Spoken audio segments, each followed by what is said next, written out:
En la primera parte vimos la versión lógica del problema del sufrimiento y del mal. Este argumento intenta demostrar que, como el sufrimiento y el mal existen, entonces es lógicamente imposible que Dios exista. Además, explicamos por qué incluso los filósofos ateos admiten que este argumento fracasa. Pero espera, aún se podría argumentar que el hecho de que sea lógicamente posible que Dios y el sufrimiento existan a la vez está lejos de ser probable, ya que en el mundo existen tantos sufrimientos sin sentido que parece improbable que Dios pueda tener buenas razones para permitirlos. Esta es la versión probabilística del problema. El sufrimiento nos proporciona evidencias empíricas para concluir no que la existencia de Dios es imposible, sino improbable. ¿Es este un buen argumento? Consideremos 3 puntos. En primer lugar, no estamos en una buena posición para afirmar con toda seguridad que probablemente Dios no tenga razones para permitir el sufrimiento. El problema es que estamos limitados tanto en espacio y tiempo como en inteligencia y conocimiento. Por otro lado, Dios ha visto todos los detalles de la historia de principio a fin y los ordena a través de las decisiones y acciones libres de las personas. Para poder lograr sus propósitos, Dios podría tener que permitir muchos sufrimientos a través del tiempo. Los sufrimientos que aparentarían no tener sentido dentro de nuestro alcance limitado de comprensión se podrían considerar justamente permitidos por Dios dentro de su marco ilimitado de entendimiento. A veces, lo que experimentamos no tiene ningún sentido hasta que obtenemos una perspectiva más amplia y logramos ver el panorama completo diseñado por el Creador. Aquí está el segundo punto. En relación al alcance completo de la evidencia, la existencia de Dios puede ser muy probable. Como puedes ver, las probabilidades siempre son relativas a la información que tengamos de trasfondo. Por ejemplo, si solamente consideramos el peso de este hombre, diríamos que es altamente improbable que sea un atleta de primera categoría. Pero si nos disponemos a considerar nueva información, como el hecho de que es un luchador profesional de sumo y que 4 veces ha sido campeón mundial, entonces corregiremos rápidamente nuestra perspectiva. De la misma manera, cuando el ateo afirma que la existencia de Dios es improbable, deberíamos preguntarle, ¿es improbable respecto a qué información de trasfondo? Si solo consideramos el sufrimiento en el mundo, entonces la existencia de Dios sí podría parecer improbable. Pero si estamos dispuestos a analizar el alcance completo de la información de trasfondo para tomar en cuenta los poderosos argumentos a favor de la existencia de Dios, entonces llegaremos a una conclusión muy diferente.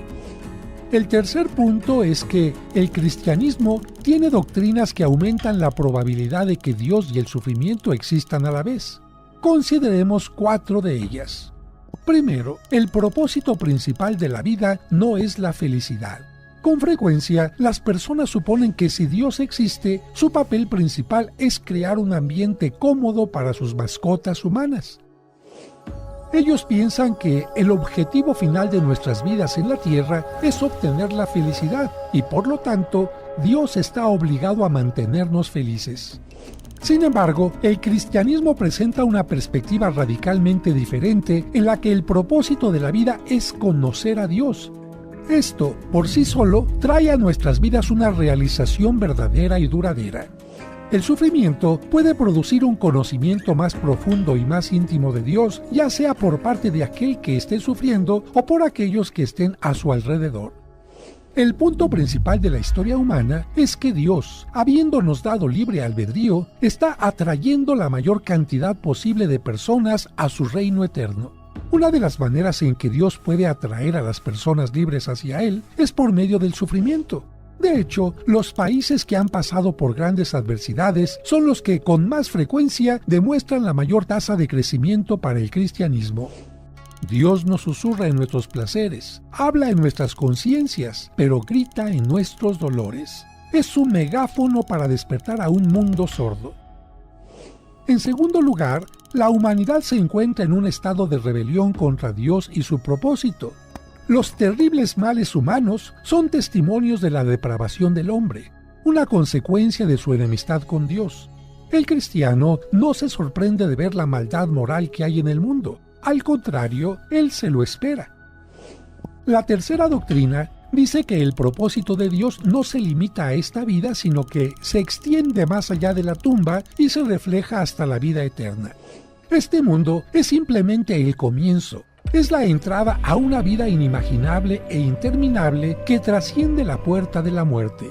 Pablo, quien escribió gran parte del Nuevo Testamento, pasó sufrimientos, privaciones, angustias, azotes, cárceles y hambre. Y aún así escribió: por tanto, no nos desanimamos, pues los sufrimientos ligeros y efímeros que ahora padecemos producen una gloria eterna que vale muchísimo más que todo el sufrimiento. Así que no nos fijamos en lo visible, sino en lo invisible, ya que lo que se ve es pasajero, mientras que lo que no se ve es eterno. Pablo entendía que la vida en la tierra, junto con todo el sufrimiento que tenga para cada uno de nosotros, es temporal. Nuestros sufrimientos no durarán para siempre, pero nuestras vidas con Dios sí. Pablo no estaba menospreciando el aprieto de aquellos que estén sufriendo terriblemente en esta vida. De hecho, él era uno de ellos, pero consideró que esos sufrimientos serán superados para siempre por el océano de gozo que Dios dará a aquellos que lo reciban libremente. Y la cuarta doctrina es que el conocimiento de Dios es un bien incomparable. Conocer a Dios es la máxima realización de la existencia humana. Es un bien infinito. Por lo tanto, la persona que conoce a Dios, independientemente de cuánto haya sufrido, aún puede decir: Dios es bueno conmigo. De modo que, si el cristianismo es verdadero, entonces no es improbable que el sufrimiento y la maldad existan. En resumen, por todas estas razones, la versión probabilística del problema del mal no tiene más éxito que la versión lógica. Como un problema puramente intelectual, el problema del mal no refuta la existencia de Dios. Pero, aunque los argumentos intelectuales fallen, el problema emocional del sufrimiento y del mal sigue siendo muy poderoso.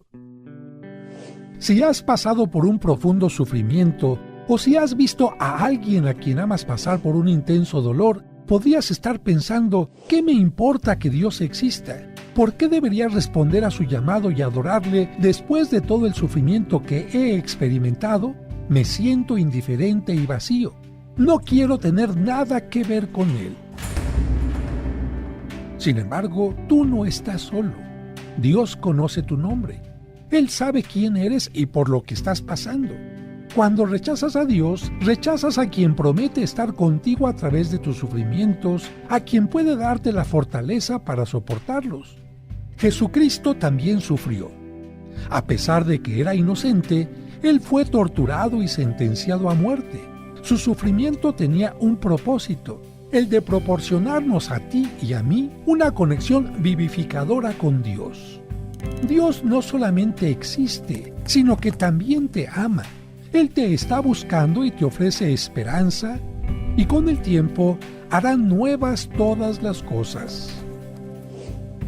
Él secará todas sus lágrimas y ya no habrá muerte, ni sufrimiento, ni llanto, ni dolor, porque el mundo que existía antes ya desapareció.